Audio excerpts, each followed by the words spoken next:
Albert Bandura by Benicio Colon. Albert Bandura's mark in psychology came during a time full of psychological heavy hitters, including Stanley Milgram and Raymond Cattell.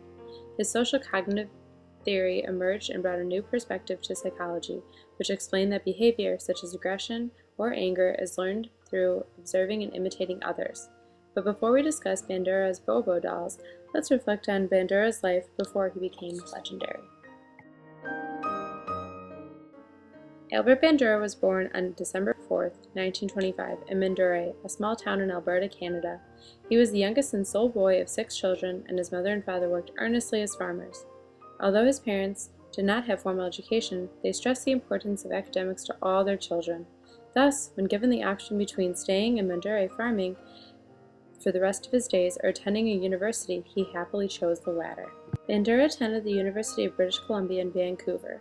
Because he worked feverishly in the afternoons to support himself, Bandura had to load all of his classes into the mornings. According to Bandura's autobiography, he carpooled into town with other students whose schedule started much earlier than his. In order to pass the time more productively, he enrolled in a psychology class. Bandura became more interested in the field than he expected, and he soon switched his area of focus from biology to psychology. After 3 years at the University of British Columbia, Bandura graduated in 1949. He decided to apply for graduate school at the University of Iowa, which at the time was very progressive in Bandura's area of interest, that is, theoretical and experimental analyses of learning. For tranquility and therapy during his difficult graduate school days, Bandura turned to the game of golf. One day, the stress reliever led him to his wife. Bandura and a friend were playing behind 2 women, and over the course of the day, he and his companion caught up to the duo. The two twosomes merged and became chatty. One of the women was Virginia Varnes, a faculty member of the College of Nursing and future wife of Albert Bandura. In 1951, Bandura received his Master's of Arts and 1 year later his PhD in clinical psychology from the University of Iowa. The following year, in 1953, Bandura accepted a faculty position at Stanford University. He expresses his appreciation and adoration of Stanford in his autobiography and explained that he entered during a period of accelerated growth and excellence. Bandura's first line of research led him to team up with his first doctoral student, Richard Walters. Together, they took on the challenge of explaining aggressive behaviors of boys growing up in intact residential areas. Past research had demonstrated that children of aggressive parents are more likely to be aggressive themselves. However, Bandura and Walters sought to explain how some stable, pro-social parents have children who grow up to be aggressive and antisocial. What they found is that adolescents who displayed excessive aggressive behaviors had parents who modeled hostile attitudes.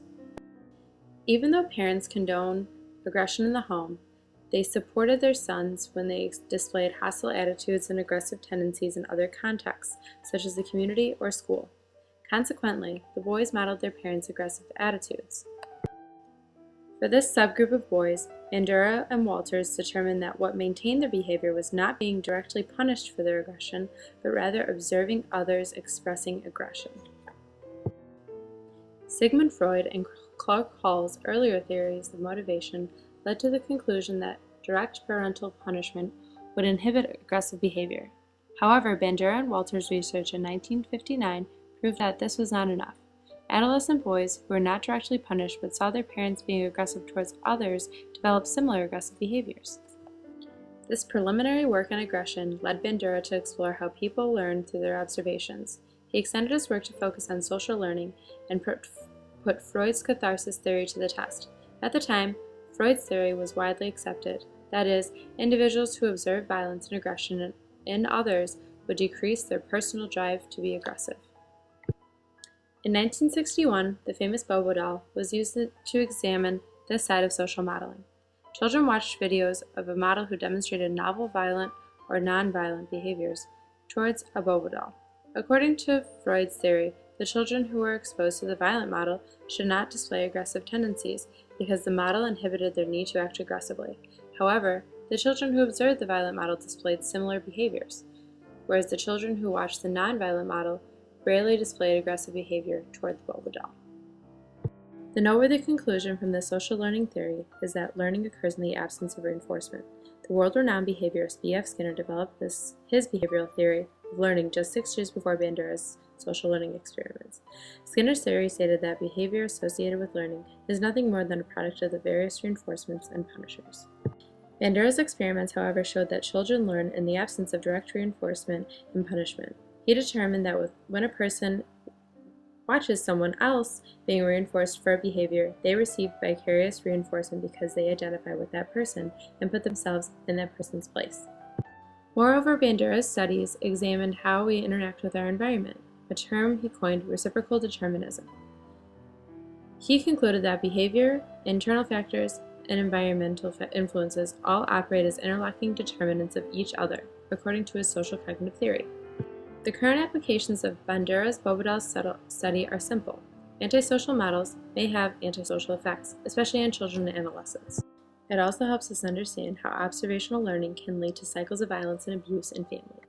For example, a study by Cooper revealed that after the first 8 days of the Columbine High School massacre being broadcasted, 49 of the 50 states had to deal with copycat threats.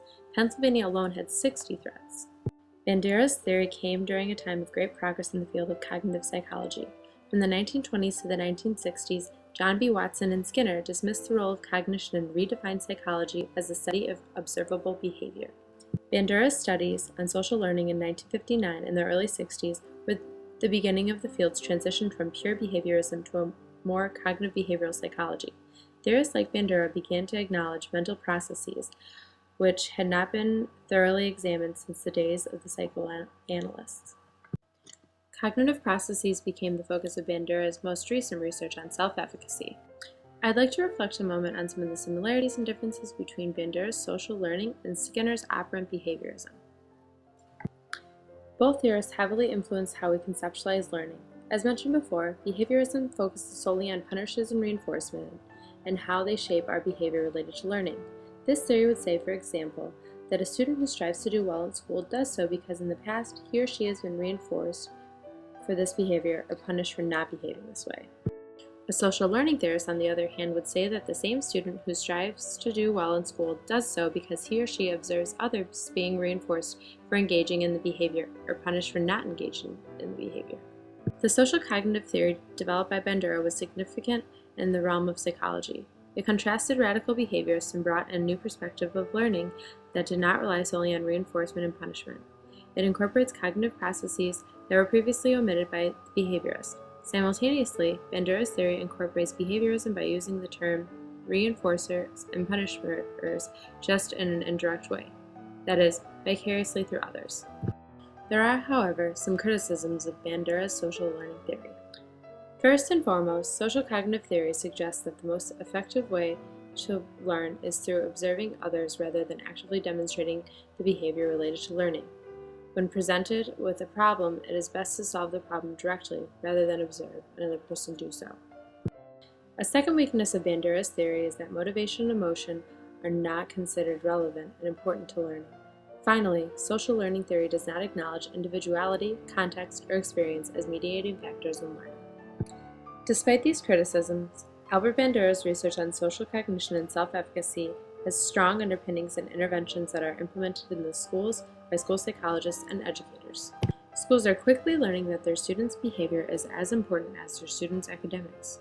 There has been a strong push for behaviorally based interventions such as Positive Behavioral Intervention Supports, PBIS, which is a prevention-oriented model that focuses on maximizing social and academic outcomes for all students. Many of the universal behavioral interventions that schools use, such as Second Step, include modeling components to teach children pro-social behaviors. Social cognitive theory applies to my learning experiences as well. We all use our parents and caregivers as models for learning during our youth. Academically, we rely on our teachers and peers as models for positive academic behavior. Through observing our peers being reinforced or punished for studying behaviors, for example through grades, as well as experiencing reinforcement and punishment directly, we develop our own studying behaviors. Using models also allows for more efficiency when it comes to learning.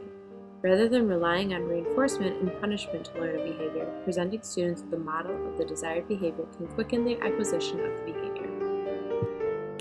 From labs to classrooms, from researchers to teachers and students, Albert Bandura has impacted the way we think about learning and the way we teach our students. Perhaps it's a good thing that we are not alone in our individual learning process. As Bandura pointed out, learning would be exceedingly laborious, not to mention hazardous, if people had to rely solely on the effect of their own actions to inform them what to do. Fortunately, most human behavior is learned through modeling.